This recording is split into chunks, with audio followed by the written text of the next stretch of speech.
झारखंड में एक बार फिर बाहरी भीतरी का मुद्दा गर्म हो गया है। इस बार इस मुद्दे को उठाया है झारखंड के वित्त मंत्री और कांग्रेस के प्रदेश अध्यक्ष रामेश्वर उरांव ने।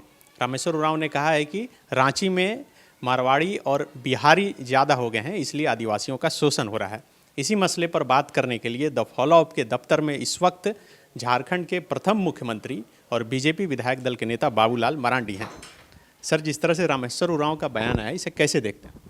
देखिए, मुझे तो पता नहीं कि उन्होंने क्या कहा नहीं कहा, लेकिन मैं इतना कहूँगा कि 15 नवंबर 2000 से पहले तो हम सब बिहार में ही थे, क्योंकि स्वाभाविक है जब हम सब एक राज्य में थे तो काफ़ी सारे लोग इस क्षेत्र में बसे हुए हैं, रह रहे हैं, और इसे मैं कोई गलत भी नहीं मानता हूँ। और आज भी झारखंड के बड़ी तादाद में लोग बंगाल में कलकत्ता में भी मिलेंगे, दिल्ली में भी मिलेंगे, मुंबई में भी मिलेंगे। तो सभी जगह जा कर के लोग जहाँ जो रोजगार करते हैं फिर वहाँ बस जाते हैं। तो मुझे लगता है कि हमें इस प्रकार से नहीं देखना चाहिए, बल्कि जो उन्होंने दूसरी बात है, उन्होंने कहा कि भाई यहाँ के लोग बेरोज़गार है, तो मैं कहूँगा कि भाई सरकार, और चूँकि सरकार के वो मंत्री है और वो भी वित्त मंत्री है, तो यहाँ के जो लोग हैं, खास करके जो ट्राइबल है, वो रोजगार के क्षेत्र में आगे कैसे बढ़े, वो रोजगार के लिए सरकार में आगे कैसे बढ़े, उसके लिए लोगों को पूंजी उपलब्ध करानी चाहिए। क्योंकि यहाँ के लोग भी व्यवसाय करते हैं, लेकिन क्या व्यवसाय करते हैं आप देखेंगे, हमारी माँ बहनें आप सड़कों के किनारे हड़िया दारू बेचते हैं। यानी बेचना या छोटा मोटा बिजनेस वो कर रहे हैं, लेकिन वो उस चीज़ की कर रहे हैं जिसे उनको नहीं करना चाहिए था। तो हमें उनको दूसरे कामों में लगाना चाहिए और सरकार को इसके लिए पहल करनी चाहिए। तो मैं समझता हूँ कि जो एक बेरोजगारी की एक बड़ी समस्या है वो भी दूर होगी, और साथ साथ राज्य से बाहर भी जो लोग गए हुए हैं, मैंने पिछले दिनों में जब कोरोना के काल में जो पता चला, बड़ी आबादी बाहर में लोग रह रहे हैं, लगभग 10 लाख के करीब आबादी है, और बड़े महानगरों में लोग रहते हैं, मेट्रोपॉलिटन सिटी में लोग रहते हैं, उनकी तरह तरह की कठिनाई।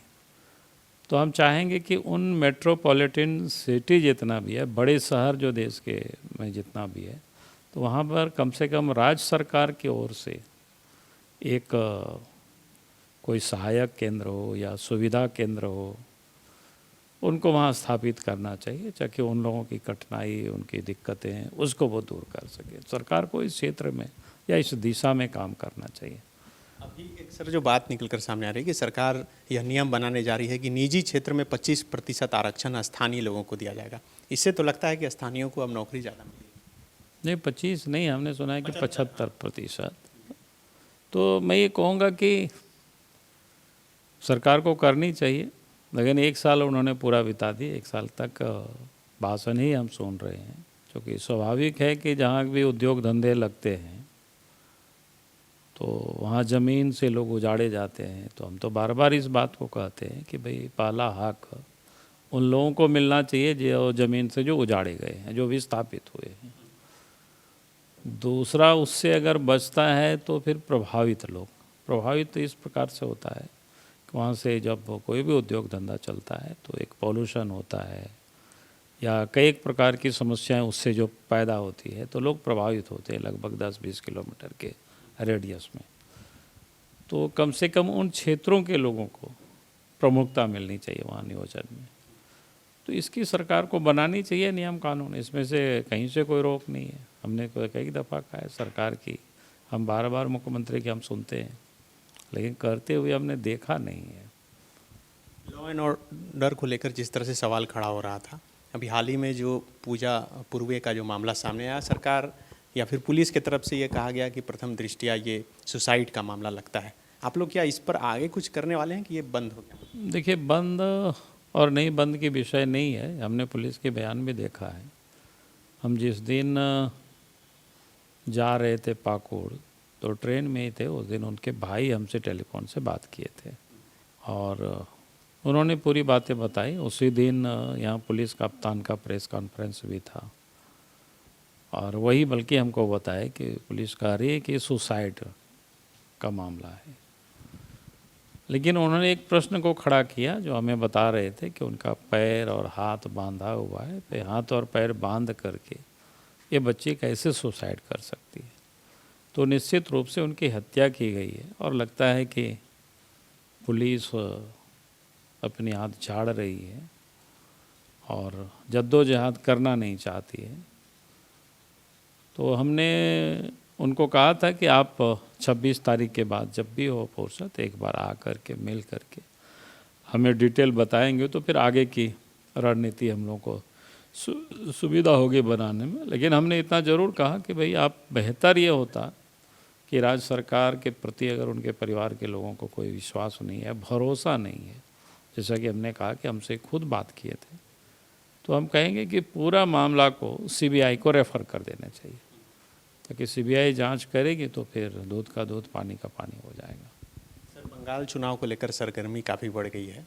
मुख्यमंत्री हेमंत सोरेन भी अपनी पार्टी की तरफ से कैंपेनिंग करने गए थे और जिस तरह से ममता बनर्जी की तरफ से जो बयान आया कि हम यहाँ की जनता को सब कुछ देते हैं, हेमंत सोरेन को चुनाव के समय मदद भी किए, वो आ रहे हैं यहाँ पर वोट मांगने के लिए, तो इसे आप कैसे दें? अभी उन दोनों का मामला है, उस पर हम क्यों बीच में पड़े? अब कौन किसको क्या मदद किया, कौन क्या मदद कर रही है या कर रहे हैं, ये उन दोनों का मामला है, इसलिए हम बीच में उस पर हम नहीं पड़ेंगे। हम इतना ही मानते हैं कि डेमोक्रेसी में जो लोकतंत्र है तो कोई भी कहीं चुनाव हो तो लड़ सकते हैं या लड़ा सकते हैं, उसके लिए वो स्वतंत्र होते हैं। देश में सबसे बड़ा आंदोलन अभी किसानों का आंदोलन जिस तरह से चल रहा है, झारखंड में या फिर अन्य राज्यों में कहा जा सकता है, खास करके झारखंड में कांग्रेस जिस तरह से ट्रैक्टर रैली की फिर से तैयारी कर रही है, तो क्या जिस तरह से 26 जनवरी के दिन हुआ और उसके बाद अब फिर से जो रणनीति नहीं बन रही है, दोनों को आप कैसे दें? देखिए, कांग्रेस पार्टी राजनीतिक कर रही है, चूँकि ये पता ही है कि भाई कांग्रेस पार्टी 2014 से 2019 से 2 लोकसभा चुनाव हाशिए पर चली गई, फिर से वो अपनी ज़मीन तलाश रही है। भाई एक बात तो स्पष्ट है कि भाई डेमोक्रेसी में आंदोलन करना कोई किसी को मना ही नहीं है, लेकिन आंदोलन के नाम पर कहीं भी धरना में बैठ करके आम लोगों को परेशानी करना और ये डिमांड करना कि भाई आप बिल को वापस करें, नहीं तो फिर हम नहीं हटेंगे, तब तक बैठे रहेंगे, या फिर कहीं भी हम चढ़ाई कर देंगे, तंग करेंगे, तबाह करेंगे, तो मैं समझता हूँ कि अलोकतांत्रिक है ये कदम। और इस प्रकार की जो भी नेता नेतृत्व करता है या जो लोग साथ देते हैं, मैं कहूँगा कि वो लोग लोकतंत्र के विरोधी है। क्योंकि हमारा देश सांसदीय प्रणाली है, लोकतंत्र है, हर 5 साल में एक बार चुनाव होता है। तो हम कांग्रेस पार्टी से कहेंगे कि भाई आप इतना परेशान क्यों हैं, 2024 की प्रतीक्षा करो और चुनाव की तैयारी करो और इसी मुद्दों को लेकर के जनता के बीच जाइए। अगर जनता ने आपको सत्ता में ले आया तो फिर आप बिल को समाप्त कर दीजिएगा।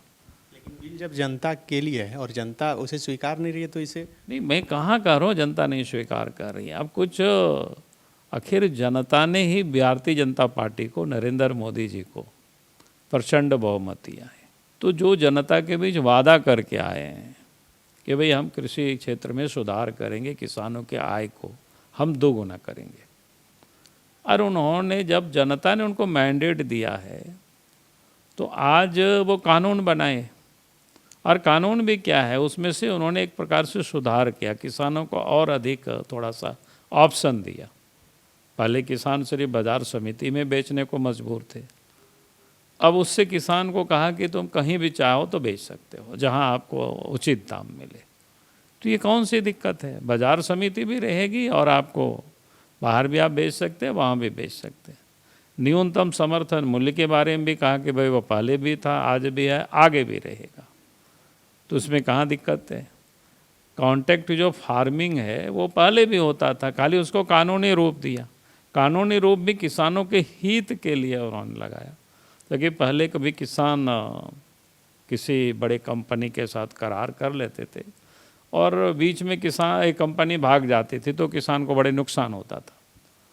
अब कानूनी जब रूप दिया गया तो कोई भी बड़ा कंपनी वो भाग नहीं पाएंगे, यानी अगर वो करार करेंगे, उस पर साइन हो जाएगा, एग्रीमेंट हो जाएगा, तो फसल होगा तो उनको फिर लेना ही है। तो ये तो किसानों के हित में ही सब कुछ है।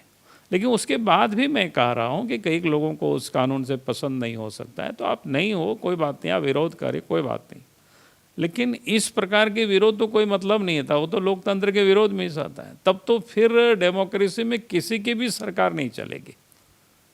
कल कोई भी पार्लियामेंट से कानून पास करेगी और कुछ लोग मिल करके सड़क को लोग जाम कर देंगे, रोड को, और कहेंगे कि नहीं साहब कानून को वापस नहीं लेंगे तो हम हटेंगे नहीं। तो ये क्या मतलब है साहब? लोकतंत्र है। फिर 5 साल में चुनाव होता है, चुनाव होगी, उस समय जीतिए और हटा दीजिए कानून को, उस समय कोई कुछ नहीं कहेगा। तो ये लोग जो हंसिए पर आ गए हैं राजनीति में, तो अपनी राजनीति को चमकाने के लिए फिर से वो लोग हंगामा खड़ा कर रखे और कुछ भी नहीं है। और इसलिए मैं तो कहता हूँ कि भाई भारत सरकार को बिल्कुल ही कानून को वापस नहीं लेना चाहिए किसी भी सूरत पर। एक आखिरी सवाल, आप जब जिले का दौरा कर रहे थे उस वक्त यहाँ से लेकर दिल्ली तक एक बात बहुत चर्चा थी कि झारखंड में ऑपरेशन लोटस चल रहा है, सरकार बदल जाएगी। अब चूँकि आपका दौरा खत्म हो गया, क्या लगता है कि उसकी संभावना है या फिर ये झूठ मूठ की बात है? देखिए, हमने तो सुना नहीं इस बातें, हम तो लगातार क्षेत्र में दौरा करते हैं, काम कर रहे हैं, और हम तो कह रहे हैं कि भाई अगली सरकार भारतीय जनता पार्टी के नेतृत्व में बने, इसकी हम तैयारी में लगे हुए हैं। 2024? हाँ, और नहीं, जब भी चुनाव हो उसके लिए हमने कहा कि चुनाव तो शेड्यूल में होता है, 5 साल में होता है, तो उसके लिए हमने लगे हुए हैं। ये थे बाबूलाल मरांडी, जिन्होंने कई मसलों पर हमसे बात की, और आज ये द फॉलोअप के दफ्तर भी आए थे। यहाँ पर काम किस तरह से किया जाता है इन्होंने देखा और समझा, और हम सभी के काम को सराहा भी। रांची से सनी सार। thefollowup.in. Like, share and subscribe. www.thefollowup.in